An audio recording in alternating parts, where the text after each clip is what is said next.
Game of Thrones, Season 8, Episode 3. Oh my God! Spoiler alert, if you haven't watched the third episode of the final season of Game of Thrones yet, maybe you want to put this lesson into your watch later list. Because we will be exploring natural English expressions, idiomatic expressions, which we generally use when we talk about great peril, so great difficulty, anxiety, that's linked to difficulties, and terror. All right? So, oh my goodness, I really want to talk with you guys about this episode. But again, if you haven't watched it, maybe choose a lesson on modal verbs and get back to this one once you've watched the Long Night, the third episode of the final season. But if you're ready for me, if you want to explore what happened during the episode using expressions that are natural for native speakers and sometimes a bit obscure for those of you who are starting or exploring the idiomatic world of English, then this is the right lesson for you. Let's get started.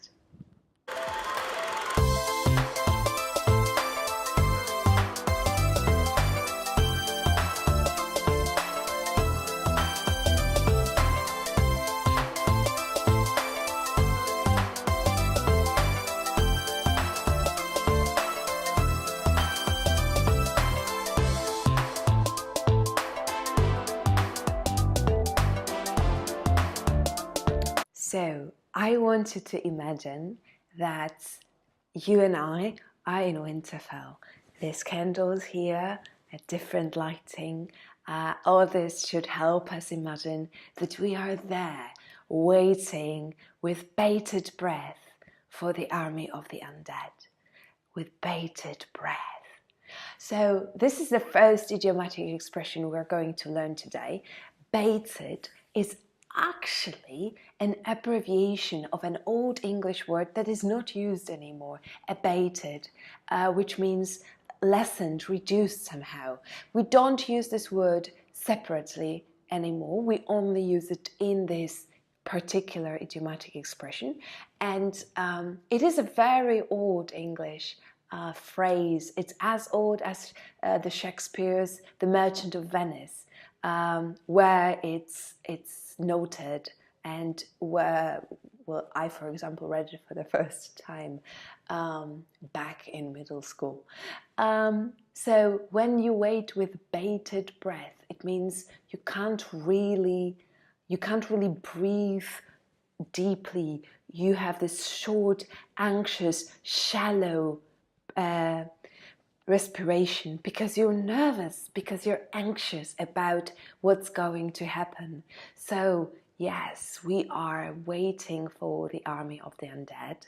And when you're waiting for something that makes you anxious, how do you feel? You feel very nervous, right? You feel like you have a knot in your stomach, like you can't really breathe properly. So another very good expression to say we're waiting for something that's about to happen and it makes us nervous is to be on pins and needles.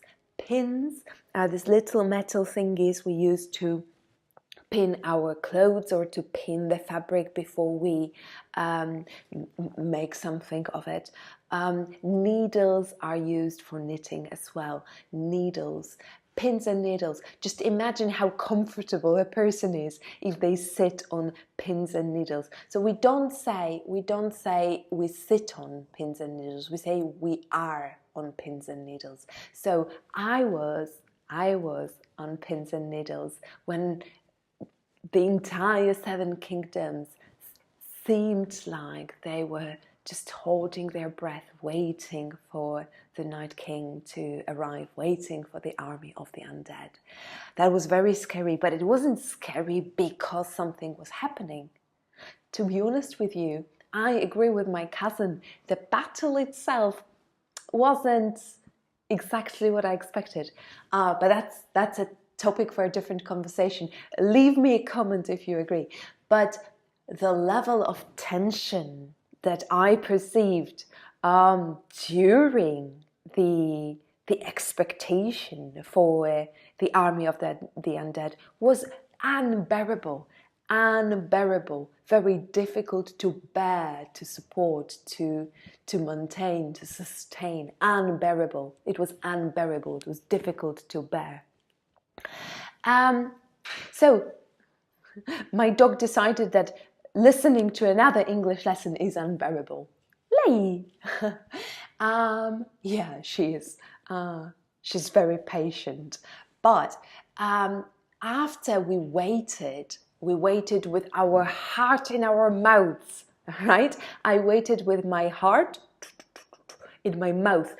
I know that if you're Italian, or Spanish, this expression in your language is probably the heart in your throat. But in English, we say we waited we had our heart in our mouth. So I had my heart in my mouth, and I was so nervous. I was waiting for the action to happen, for the battle to commence.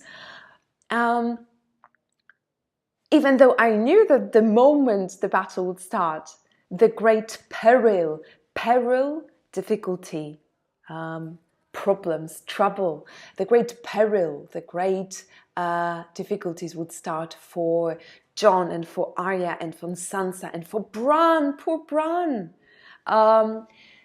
So there was this expectation and anxiety. Careful with the pronunciation of the word anxiety, because even though the root is the same, the adjective has a different pronunciation. Look, anxiety, but anxious.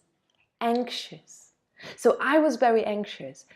In order for me to use an idiomatic expression, instead of saying I was very anxious, I was very nervous, I can say I had my heart in my mouth, or I was on pins and needles, or I was waiting with bated breath.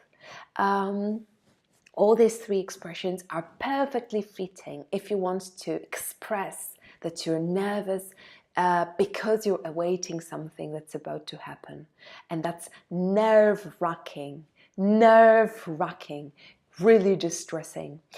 You might have seen this expression with a W, like this, nerve-wracking. It exists, but it's a relatively recent pronunciation, a relatively recent spelling, of this expression, which used to be considered a mistake. I'm seeing that now American sources are sort of accepting it, but the more conservative linguists would still say that it's not exactly what we want. So nerve-wracking.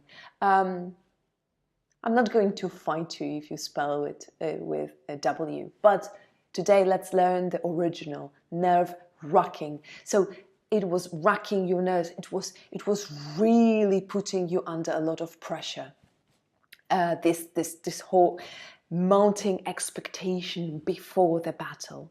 Even though you know that once the battle starts, this is where all the danger, the real danger appears, right? So who is going to be in danger? Who is going to be in dire straits? Dire is a synonym of the word severe. Strait is a narrow passage of water between land, okay? Strait. So we have land here, and we have a tiny little passing water between this, and that's a strait. So when you are, and that's an idiomatic expression which is not really a literal translation, it's metaphorical. When you are in dire straits, you are in a very difficult situation. So the remaining main characters from Game of Thrones, Arya, Jon, Dany, Sansa, Bran, all of them were in dire straits during this episode because they were all facing imminent danger, great peril. But to be honest with you, I'm checking because I have so many expressions for you that I want to make sure I'm not missing any of them. Some of you told me there, move the screen a bit, I'm sorry. The moment that really scared me out of my wits, was when I saw spoiler, the dragon fight. That was really scary because you feel how high they're flying and how dangerous it is to fall. So it is really a stressful situation. You look at Jon Snow and you see that his dragon is unstable and it's hurt, and you go, whoa, Jon Snow is in a stew. Stew is meat cut in pieces cooked with vegetables, but Jon Snow is not in a literal stew. It's an idiomatic expression to say in great difficulty, very concerned, very upset. He is looking at his dragon saying, oopsie daisies, this is not a stable means of transport. And he's right. We believe only one dragon survived the battle. So, there was this moment of great danger, great anxiety, and Jon Snow in a stew, in a situation of concern, to say the very least.